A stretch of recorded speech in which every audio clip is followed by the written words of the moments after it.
നിങ്ങളുടെ നാളെയിൽ നാം ചർച്ച ചെയ്യുന്നത് 2026 മാർച്ച് മാസം 25-ാം തീയതി, അതായത് 1201 മീനമാസം 11-ാം തീയതി ബുധനാഴ്ച. നാളെ ബുധനാഴ്ച രാഹുകാലം നിങ്ങൾക്കറിയാം.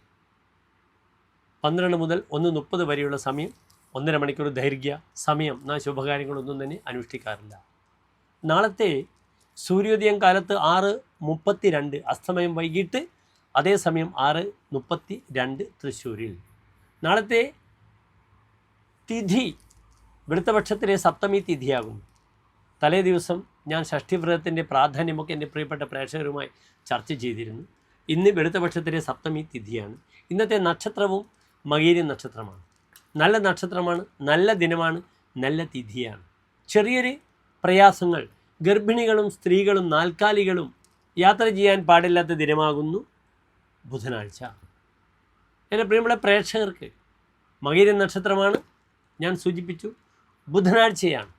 അതിനാൽ ഭൂമിപരമായ വിഷയങ്ങളിൽ വല്ല കാര്യങ്ങളുമൊക്കെ ചെയ്യണമെങ്കിൽ ഭൂമി പൂജ ചെയ്യാൻ വരാഹമൂർത്തി ക്ഷേത്രത്തിൽ ബുധൻ നവഗ്രഹത്തിൽ വിഷ്ണുവിൻ്റെ അവതാര ദൈവങ്ങളെ സൂചിപ്പിക്കുന്നു. അതിനാൽ ബുധൻ വരാഹമൂർത്തിയാകുന്നു. ഭൂമിയുമായി ബന്ധപ്പെടുന്ന നക്ഷത്രമാണ് ചൊവ്വ ഭരിക്കുന്ന മകീര നക്ഷത്രം. അതിനാൽ എൻ്റെ പ്രിയപ്പെട്ട പ്രേക്ഷകർക്ക് ഭൂമി വിൽപ്പനയുമായി ബന്ധപ്പെട്ട വിഷയങ്ങളിലൊക്കെ തന്നെ എന്ത് ചെയ്യാം? അടുത്തുള്ള വരാഹമൂർത്തി ക്ഷേത്രത്തിൽ വരാഹമൂർത്തി പൂജ ചെയ്യുക. ഭൂമി പെട്ടെന്ന് വിൽക്കാൻ പറ്റട്ടെ, അല്ലെങ്കിൽ നിങ്ങൾക്ക് പെട്ടെന്നൊരു ഭൂമി ലഭിക്കട്ടെ, ഇതിനൊക്കെ നാളത്തെ ദിനം വളരെ അനുകൂലമാണെന്ന് അറിയുക.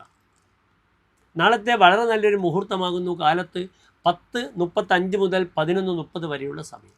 ഏറ്റവും നല്ല സ്ഥിരരാശി, സ്ഥിരമായ കർമ്മങ്ങൾക്കൊക്കെ വളരെ അനുകൂലമാണെന്ന് അറിയുക.